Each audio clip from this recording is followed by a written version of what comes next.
자신도 모르는 사이에 마음의 상처를 입고 살아갑니다.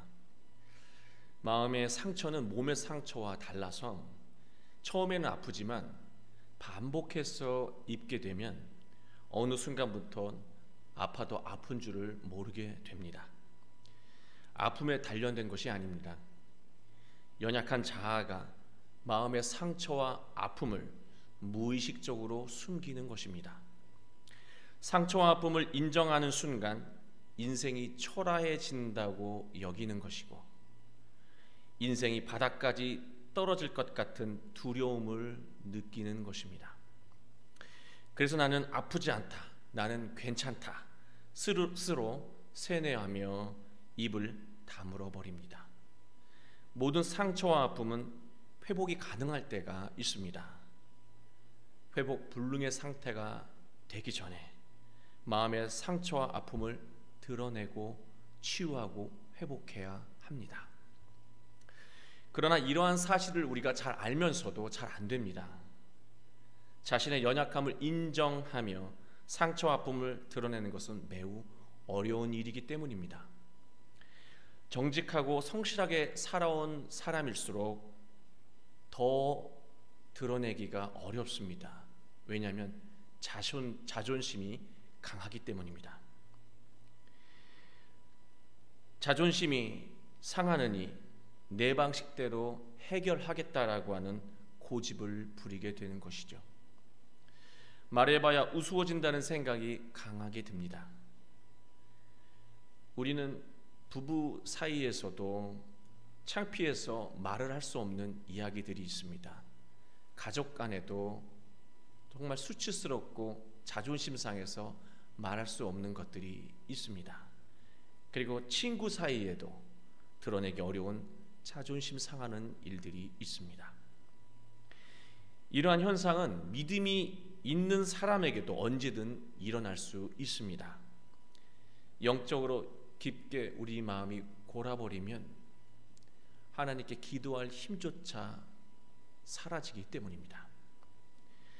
만약 어느 순간부터 일상에 한숨이 많아지고 활력이 사라졌다면 마음의 상처와 아픔을 치유하지 못한 채 나는 아프지 않다, 그렇게 자신을 속이며 외롭게 고통을 사귀고 살아가고 있는지도 모릅니다.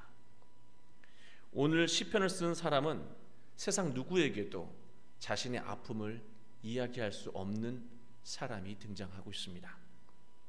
바로 다윗입니다. 다윗은 아픔을 쏟아낼 대상이 없는 그런 외로운 사람이었습니다.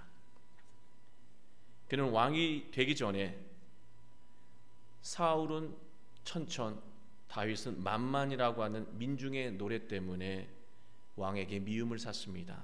그래서 도망치듯 그렇게 살아야 했습니다. 너무 고통스러워서 적국의 왕에게 투항했을 때에도 적들은 다윗이 두려워서 받아들이지 않았습니다. 결국 다윗은 세상이 다윗을 적으로 여긴 거예요. 세상 모두가 다윗을 적으로 생각했다는 말입니다. 이스라엘이 왕이 된 후에도 자신의 연약함을 터놓고 말할 수가 없었습니다. 왕이 자신의 아픔과 연약함을 말한다는 것은 언젠가 적이 될 수 있는 그런 잠재적인 적들에게 자신의 약점을 알려주는 꼴이 되기 때문입니다. 그래서 말할 수가 없어요.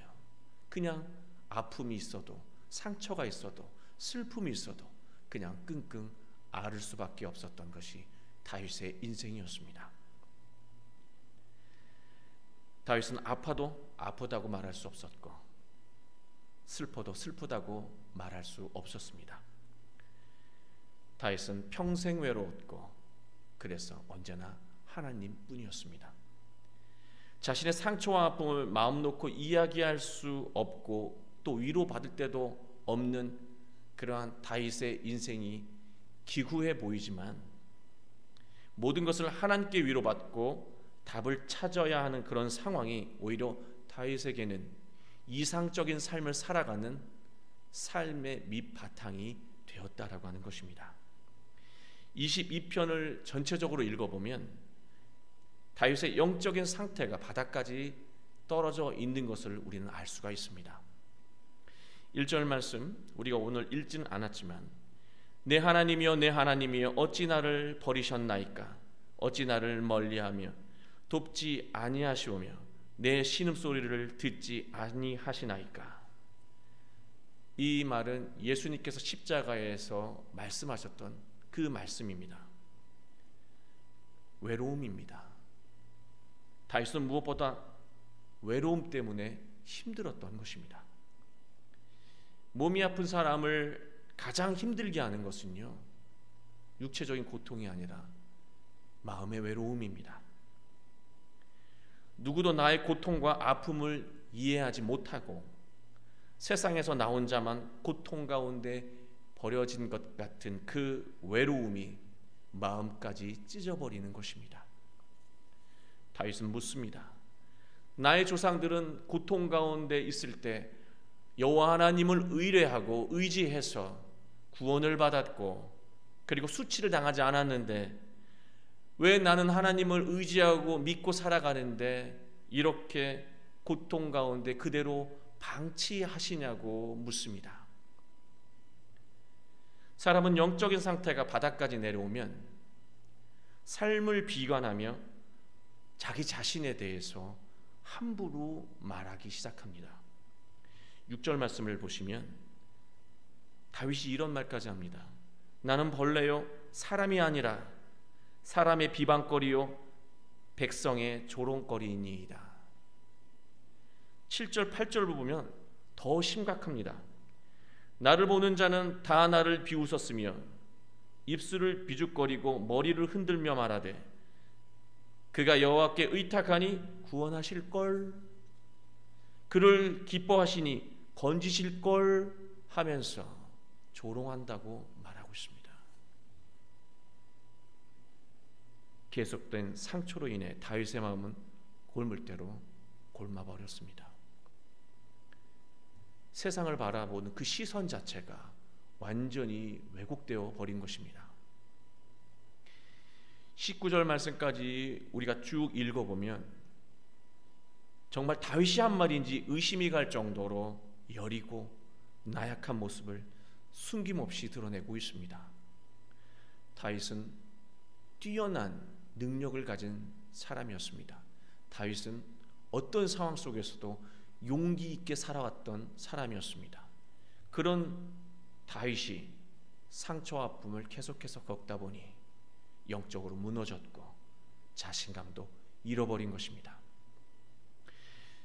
그러나 다윗은 나는 아프다, 나는 안 아프다, 나는 괜찮다 하면서 스스로 속이며 입을 다물지 않았습니다. 자신의 모든 아픔을 하나님 앞에 낱낱이 쏟아냈다는 것입니다.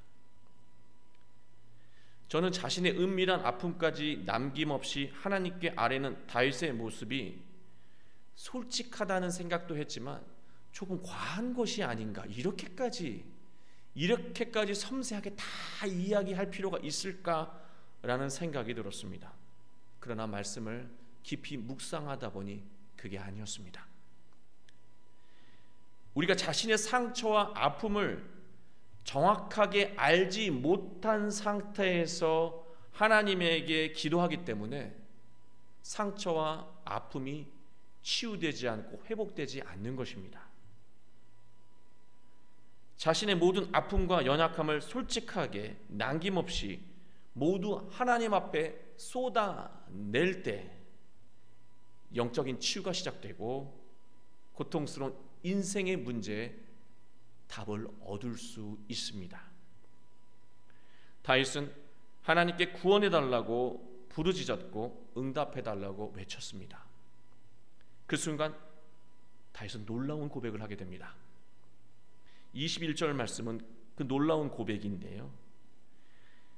나를 사자의 입에서 구하소서. 주께서 내게 응답하시고 들소의 뿔에서 구원하셨나이다.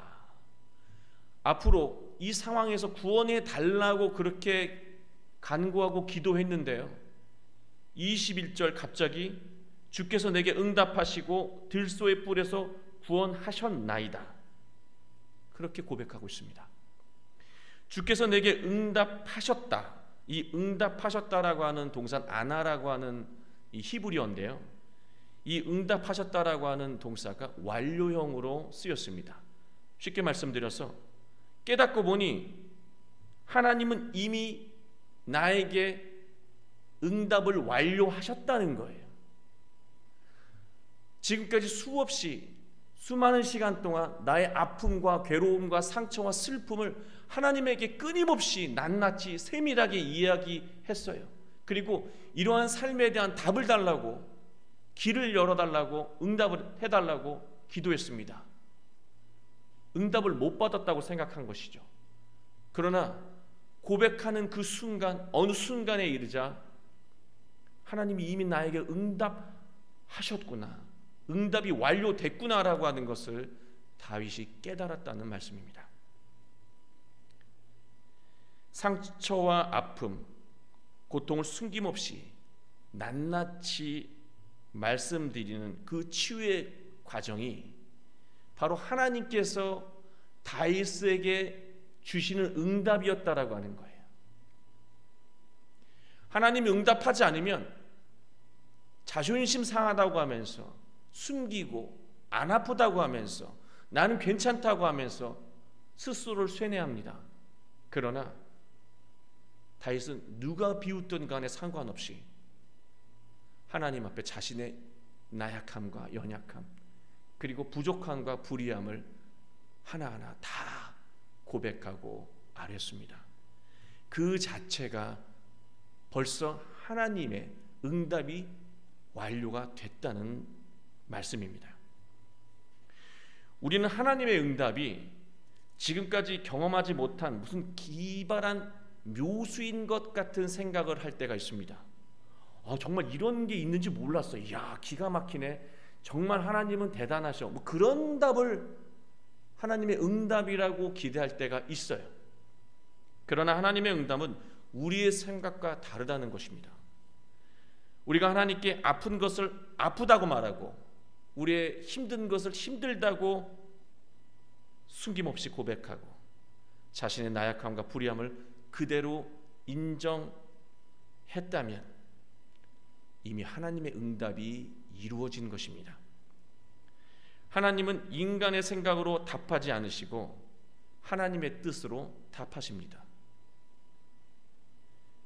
그런데 특이한 것은요, 하나님에게 물었다면 하나님의 뜻으로 답하시길 우리가 기대를 해야 되는데 우리는 그렇지 않다는 거예요. 우리는 자신의 뜻대로 되는 것이 하나님의 응답이라고 생각한다는 것입니다. 그래서 이미 하나님이 우리에게 우리의 고통의 순간에 응답하셨음에도 자신이 생각하는 응답을 기다리느라 하나님께서 응답하신 줄 모르고 어리석게 살아가고 있는 것이 우리의 현실일 수 있습니다. 우리는 하나님의 응답을 빨리 깨달아야 합니다. 그래야 하나님이 응답하신 대로 살아갈 수가 있습니다. 그래야 상처와 아픔이 완전히 치유되며 인생의 새로운 길이 열린다는 거예요. 다윗을 향한 하나님의 응답은 하나님에 대해 정확하게 아는 것이었습니다. 이렇게 살아라, 누구누구를 만나라가 아니에요. 하나님에 대해 정확하게 아는 것이 하나님 생명의 응답이었다라고 하는 것입니다. 실제로 우리가 겪고 있는 고통의 대부분은 하나님을 모르고 살아온 그릇된 삶의 결과일 때가 많습니다. 예를 들어서 우리가 깊은 상처를 입고 말할 수 없는 고통을 겪게 되면 절망감을 느끼죠. 그 절망감에 우리가 짓눌려 버리면 삶을 하찮게 여기고 자신을 불의한 삶 가운데 그대로 방치해 버린다는 거예요. 6절에서 말한 것처럼 자신을 벌레처럼 하찮게 여기고 존귀한 존재임에도 벌레처럼 여기고 사람이 아니라고까지도 말합니다. 바로 이러한 현상이 일어난다는 것입니다. 23절 그를 찬송할지어다. 하나님을 찬송할지어다. 이스라엘의 모든 자손이여 그를 하나님을 경외할지어다. 이 구절이 주는 깨달음 무엇일까요? 이 구절에 무엇을 깨달았기에 이 구절을 고백하고 있을까요? 나에게 아픔과 상처를 주는 세상의 모든 대상은 결코 두려워할 대상이 아니라고 하는 고백입니다.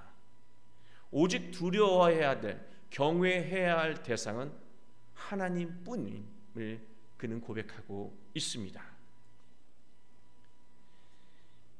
또 24절을 보시면 그는 곤고한 자의 공고를 멸시하거나 싫어하지 아니하시며 그의 얼굴을 그에게서 숨기지 아니하시고 그가 울부짖을 때 들으셨도다 라고 말하고 있습니다. 여기서 들으셨다라고 하는 이 샤마라고 하는 동사는요, 경청하다라고 하는 말입니다. 더 깊게 번역을 하게 되면 공감하다, 동의하다라고 하는 뜻을 가지고 있습니다. 근데 이 동사도 아까 말씀했던 것처럼 똑같이 완료형이에요. 그래서 이미 들으셨다라고 하는 것입니다. 하나님은 어려움을 겪고 있는 우리를 외면하지 않으시고, 얼굴을 돌린다는 건 외면하지 않으시고, 우리가 아픔을 울부짖을 때 이미 우리의 아픔을 헤아리고 계신 분이 하나님임을 다윗은 고백하고 있는 것입니다. 사랑하는 나의 아들아, 사랑하는 나의 딸아, 내가 너의 상처와 아픔을 다 아느니라. 하나님이 자신의 모든 아픔을 헤아리신다는 것을 깨달은 다윗은 영적으로 회복되었고 믿음도 회복되었습니다. 25절 말씀을 보면 주를 경외하는 자 앞에서 나의 서원을 갚으리이다. 주를 경외하는 자 앞에서 나의 서원을 갚으리이다. 이 구절이 얼마나 소중한 구절인지 모릅니다. 이 구절을 묵상하다 보면 다윗이 얼마나 믿음이 좋은 사람인지 알 수 있는 그런 구절입니다. 지금까지 1절부터 19절까지 우리가 쭉 읽어보잖아요. 그 말씀을 읽어보면 하나님 앞에 자신의 상처와 아픔을 쏟아내고 있잖아요. 그리고 결국 이 말은 뭐냐면 그 아픔과 상처를 쏟아내면서 하나님, 이제 하나님의 역할을 내 인생 속에서 좀 보여주세요라고 하는 거예요. 이제 하나님의 역할을 제 인생 속에서 하실 때가 되지 않았습니까? 라고 그렇게 말하고 있는 것입니다. 9절부터 보면 저는 하나님을 모태부터 믿고 자라고 살아온 그런 사람 아닙니까? 그런 내가 이렇게 고통을 겪고 있는데 이제 하나님이 제 믿음의 부응, 대답할 때가 되지 않았습니까? 라는 그런 외침을 반복했던 것입니다. 그러니 이제 조금 과하게 얘기하면 이제 하나님께서 저에게 도리를 하셔야죠. 제 믿음의 도리를 하셔야 되는 거 아닙니까? 라는 외침이었습니다. 그러나 다윗은 하나님이 이미 자신의 그 부르짖음에, 그 울부짖음에 응답하신 것을 깨닫고 난 후에는요, 생각이 달라졌습니다. 나는 하나님의 은혜, 도리를 하며 살아온 인생이었는가? 라고 하는 거예요. 우리는 하나님을 믿는다고 하면서 하나님께서 나의 믿음에 대해 응답해 주시라고 우리는 외칩니다. 그게 믿음이라고 생각을 해요. 제가 하나님을 믿으니까 제 기도에 응답해 달라고, 답을 달라고 우리는 당당하게 요구하고 외칩니다. 그러나 정작 나를 끝까지 기다려 주시면서 믿어 주시는 나를 향한 하나님의 믿음에 대해서는 우리는 응답할 생각을 하지 않는다는 것입니다. 믿음은요, 일방적인 것이 아닙니다. 믿음은 상호적인 거예요.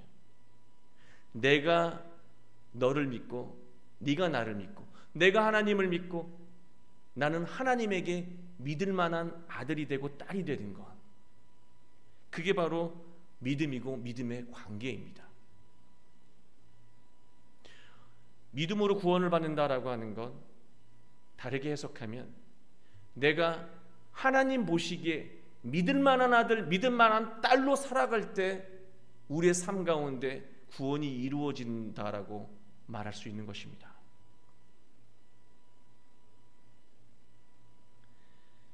내가 하나님을 믿는 만큼 나도 하나님에게 믿을 만한 자녀로 살아가고 있는가? 아니면 그 하나님의 믿음에 번번이 실망을 안겨드리면서 자녀답지 못하게 살아가고 있는 것은 아닌가? 그래서 불의에 빠지고 낙심에 빠지고 믿음이 없는 자와 별반 다르지 않는 모습으로 살아가고 있는 것은 아닌가? 다윗은 하나님의 응답을 확인한 후에 나에 대한 하나님의 도리가 아니라 나는 하나님에 대한 도리를 하며 살아가고 있는 자녀인가를 그는 돌아보게 된 것입니다. 그래서요, 하나님에게 약속했던 것, 수많은 사람들 앞에서, 믿음의 백성들 앞에서 그 약속 서원을 하나님 앞에 갚겠다라고 말하고 있습니다. 하나님 보시기에 믿을 만한 자녀가 되는 것이 바로 올바른 믿음이고, 바로 이 믿음으로 우리의 모든 아픔과 절망이 치유되고 회복됩니다. 그리고 우리의 삶 가운데 위대한 능력이 일어납니다. 모든 상처와 아픔은 하나님에게 고백하는 과정 속에서 일어납니다. 이미 하나님께 고백했다라고 하는 것, 낱낱이 아픈 것을 아프다고 말하기가 부끄러운 거지만 내가 힘들고 어렵다라고 하는 것을 있는 그대로 고백했다라고 하는 그 자체가 이미 치유가 시작된 것이고 권능의 삶, 회복의 삶이 시작된 것입니다. 그러나 그 믿음은요, 또 새로운 어려움을 만나게 되면 언제든지 다시 균열할 수 있습니다. 믿음은 지속적인 노력으로 가꾸고 유지할 때 그 힘과 능력을 드러냅니다. 한번 믿었다고 방치해버리면 어느 순간, 그 위기의 순간에, 절망의 순간에 금세 균열하는 것이 믿음입니다. 그게 바로 우리의 연약함이기도 하고요. 믿음은 지속적인 노력으로 유지할 때 그 힘이 드러난다는 거예요. 26절, 겸손한 자는 먹고 배부를 것이며 여호와를 찾는 자는 그를 찬송할 것이라. 너희 마음은 영원히 살지어다. 여러분, 겸손한 자와 여호와를 찾는 자는 똑같은 의미입니다. 상처와 아픔이 깊어지는데도 체면과 자존심 때문에 숨기기에, 입 다물기에 급급한 그러한 삶의 모습은 바로 교만에서 시작됩니다. 자기가 알아서 해결하겠다라고 한 그 교만과 자만에서 시작된다는 거예요. 자신의 연약함과 불의함을 있는 그대로 인정하고 하나님의 말씀을 구할 때 우리의 믿음은 더욱 견고해집니다. 그리고 우리의 삶은 복된 삶으로 나아가게 된다는 것이죠. 그래서 끝부분에 뭐라 그러냐면 너희의 마음은 영원히 살지어다. 여호와를 찾는 자 찬송하며 너희의 마음은 영원히 살지어다. 마음이 영원히 산다는 말이 무슨 뜻일까요? 여러분, 마음이 죽으면요, 세상의 온갖 것을 다 갖다 줘도요 죽을 것 같아요. 그러나요, 마음이 살아나면 어떤 환경과 어떤 절망과 슬픔에 빠지더라도 우린 다시 일어설 수 있습니다. 여호와를 구하는 자, 하나님의 말씀을 구하고 찾는 자, 그리고 그 말씀에 순종하는 자는요 마음이 살아난다는 거예요. 다시 일어설 수 있다는 겁니다. 지금 우리가 말씀으로 회복돼도 우리는 언젠가 또 넘어질 수 있어요. 그러나 늘 말씀으로 믿음을 견고하게 하는 자는 그 어려움을 훌훌 털어내고 다시 일어설 수 있다는 말씀입니다. 27절, 땅의 모든 끝이 여호와를 기억한다라고 고백하고 있습니다. 당연히 이 말씀은 앞에 있는 우리 근처에 있는 나라가 아니라 온 세상 땅 끝까지를 다 의미하는 것이겠죠. 근데요, 저는 이 말씀을 묵상하면서 이 마음에 이렇게 든 생각이 있습니다. 삶의 자리가 벼랑 끝까지 내몰린 그런 사람들, 그게 우리일 수도 있고 우리 자녀일 수도 있고, 그리고 오늘날 여러 가지 어려운 환경 속에서 내몰린 소상공인일 수도 있고 직장을 잃은 사람들일 수도 있습니다. 그들이 모두 벼랑 끝에 매달려 있는 사람들 아닙니까? 끝이라고 하는 그 순간에 어려움을 겪고 있는 자, 그들이 다시 하나님을 기억한다면, 늘 함께 하시는, 고통과 절망을 겪고 있는 자들을 외면하지 않는 하나님이신 것을 기억한다면 그들은 말씀으로 다시 돌아올 수 있고, 그 말씀은 그들의 마음을 견고하게 하고 자신감을 회복시켜서 빛나는 인생을 다시 살아가게 만들 것입니다.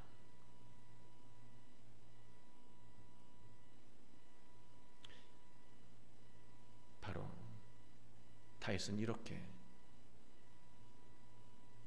하나님 응답하신 이후에 하나님에 대한 올바른 깨달음이 생겨났습니다.